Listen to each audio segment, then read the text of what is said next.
Hello! Welcome to this English learning video. Are you afraid to speak English? Do you sometimes forget words or feel unsure? Then I have a powerful technique for you. It's called the shadowing technique.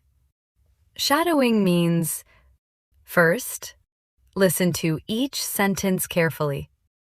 Then, repeat after me. Try to copy my voice, speed, and feeling. This will help you speak English more clearly and naturally. Today, I am going to tell you a beautiful story. It's about a young girl who finds a strange note under her coffee cup. That note changes everything. Let's begin the story now. Listen carefully, then repeat after me. My name is Maya. I'm 24 years old, and this is a strange story that really happened to me. I still can't believe it. It started one Monday morning. I woke up early. I was feeling a little down. You know those days when everything feels a little off? So I decided to go to my favorite coffee shop. It's called Coffee Corner. Small, quiet, cozy, just the way I like it. I walked there slowly. The sky was cloudy. There was a soft wind in the air. And I remember everything felt a little different. When I entered the shop, I smiled. It smelled like warm coffee and cinnamon. The place was almost empty. Only a few people were sitting quietly, reading or typing. I went to the counter. "Hi, Maya," the barista said. "Your usual?" I nodded. "A medium caramel latte, please." She smiled and started making it. I sat at my favorite table, by the window. I took out my notebook and pen. I love writing in the mornings. A few minutes later, the barista brought my coffee. She placed it on the table, and I said thank you. I reached for the cup. That's when I saw it. A small note under the cup. Just a piece of white paper. I picked it up. At first, I thought maybe it was a promotion or a sweet message from the coffee shop. But no, it said, "Don't trust the man in the green jacket." My heart jumped. I read it again. "Don't trust the man in the green jacket." That's it. No name, no date, no reason. I looked around. Was this some kind of joke? Was someone watching me? There were only 3 other people in the shop. A woman with headphones, an old man reading a newspaper, and a man. A man in a green jacket. He was sitting 2 tables away. He wasn't looking at me. He was drinking coffee and typing on a laptop. But now I couldn't stop looking at him. Was the note about him? Who put it there? My heart started to beat faster. Was I in danger? I stood up, slowly, walked to the counter. "Hey," I whispered to the barista. "Did you put a note under my coffee?" She looked confused. "What note?" I showed her the paper. She read it. Her face went pale. I didn't put this, she said softly. No one did. I made the coffee myself. I turned to look at the man. He was still working, calm, normal. I sat back down. I didn't want to act scared, but I kept the note in my hand.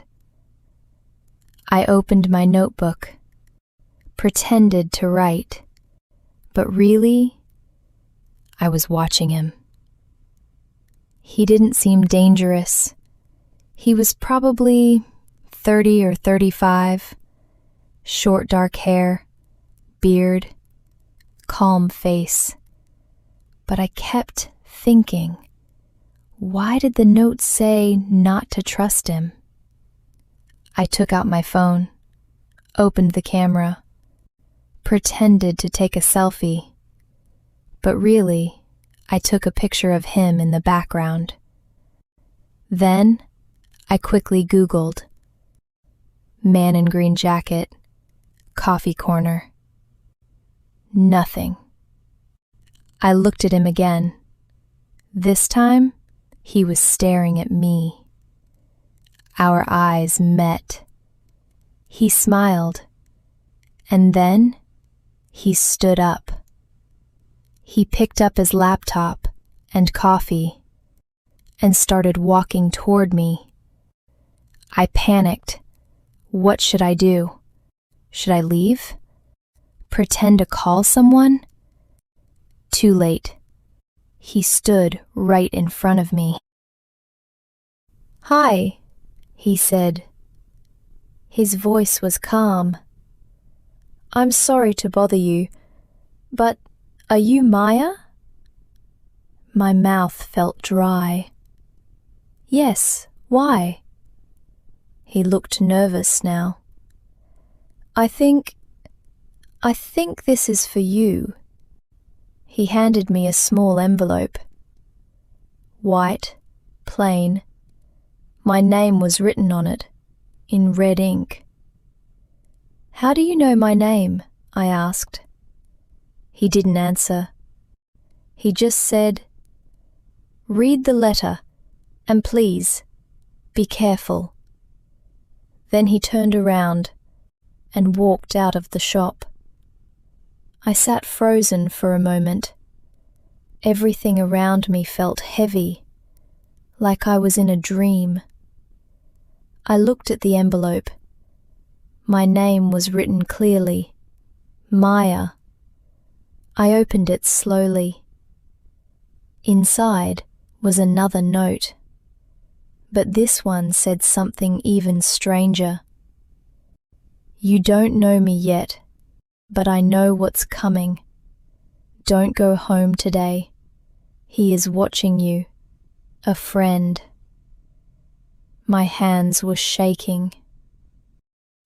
I looked outside. The man in the green jacket was gone. I checked my phone. No missed calls. No messages. I looked at the first note again. Don't trust the man in the green jacket. Was he trying to help me or warn me? Why did he say, "Don't go home"? What was waiting for me there? And most of all, who is he? I didn't know what to do. I was scared, but also curious. So I stayed in the coffee shop for a long time, thinking, watching the door, trying to decide, should I go home or should I believe the note? I didn't know it then, but that choice would change everything. I sat there, staring at the envelope. My hands were cold.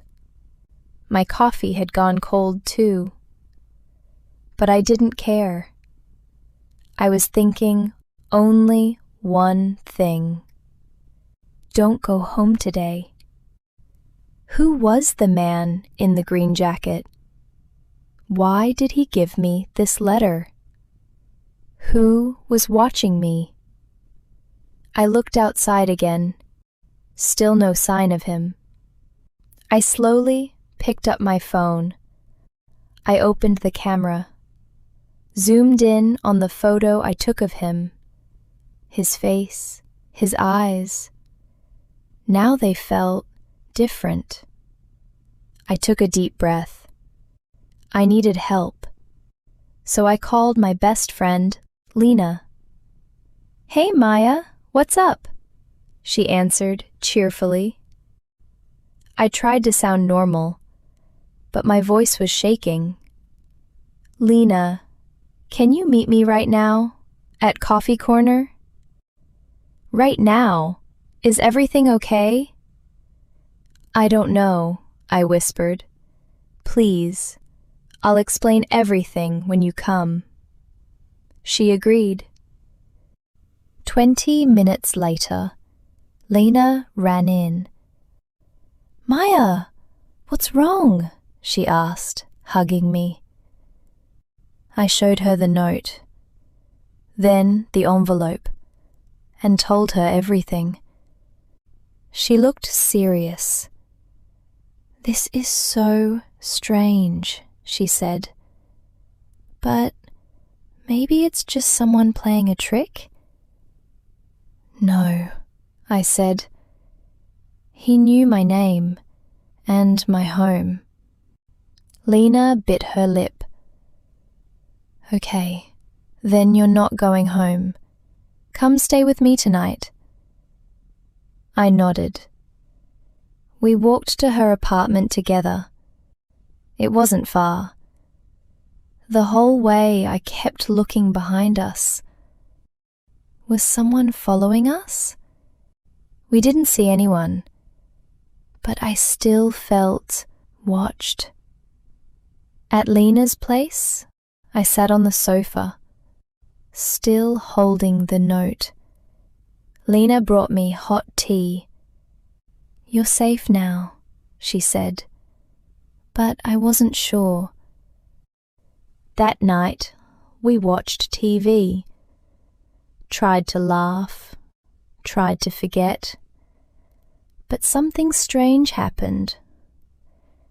Around 10:30 p.m., Lena's phone rang.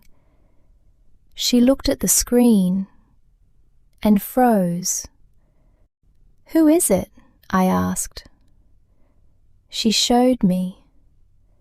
The screen said, "Unknown number." She answered. "Hello?" No reply, only silence. Then a soft whisper. "Maya, you made the right choice." Lena dropped the phone. My heart was racing. "Did you hear that?" I asked. Lena nodded. Her face was pale. We sat there in silence. Then her phone beeped again. A text message. It said, "Tomorrow, 9 a.m., go to bench 14, City Park. Come alone." That was it. "What is this?" Lena asked. "Are you in danger?" "I don't know," I said. "But I need answers. I'll go tomorrow." Lena didn't want me to go alone, but I knew I had to. So I said good night, but I couldn't sleep. Who was calling? Who was watching? Why did they say I made the right choice? Next morning, I woke up early, dressed in simple clothes, and walked to City Park. It was quiet. Only a few people were walking their dogs. I found bench 14. It was under a big tree. I sat down and waited. 10 minutes passed. Nothing. Then I heard footsteps. I turned. It was the man in the green jacket. He came closer and sat beside me. We didn't speak for a moment. Then he said, "Thank you for coming." I looked at him. "Who are you?" I asked. He smiled softly. "My name is not important," he said, "but I know something you need to hear." He took out a photo from his pocket. It was a picture of me, standing at a bookstore. I gasped. "This was taken last week." He nodded. "I've been watching you, but not to hurt you. I was trying to protect you." "From who?" I asked. He looked around, then whispered, "From your neighbor." My eyes went wide. "What?" He continued, "Your neighbor, the man in apartment 5B. Do you know him well?" I nodded slowly. "Mr. Raj? He's quiet, kind. Why?" The man leaned in. "He is not who he says he is." He showed me another photo.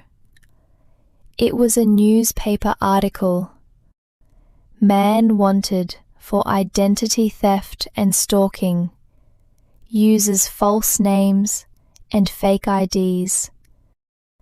The photo was Mr. Raj. I couldn't breathe. "This can't be true." The man nodded. "He followed you. He watched you for weeks. He even had a key to your apartment." I felt sick. "How do you know all this?" He looked serious. "Because I used to be like him. But I changed. Now I help people who are being watched." I sat there, shaking. He handed me one last thing. A USB drive. "Everything is in here. Proof, police records, photos, videos. Give it to the police." I stared at him. "Why help me?" He looked down. "Because someone helped me once. And you reminded me of her. Kind, brave. I couldn't let it happen again." Tears filled my eyes. He stood up. "This is goodbye, Maya. Be careful. Always watch. And don't trust too easily." Then he walked away. I never saw him again. I went straight to the police, gave them the USB, told them everything. They checked my apartment, and yes, they found a hidden camera in my room. My neighbor was arrested that night. Everything the man said was true. Now, weeks later, I still think about it. About the note under the coffee cup. About the warning. About the man in the green jacket. He saved me. And I never even knew his name. But I will never forget his words. Don't trust too easily. You reminded me of her. And most of all, you made the right choice. This was my story. Strange, scary, but real. So if you ever find a note under your cup, read it. It might save your life. Great job! You listened, repeated, and practiced English today. Keep using the shadowing technique every day. It will make your English better and more natural. Thank you for watching this video. See you next time!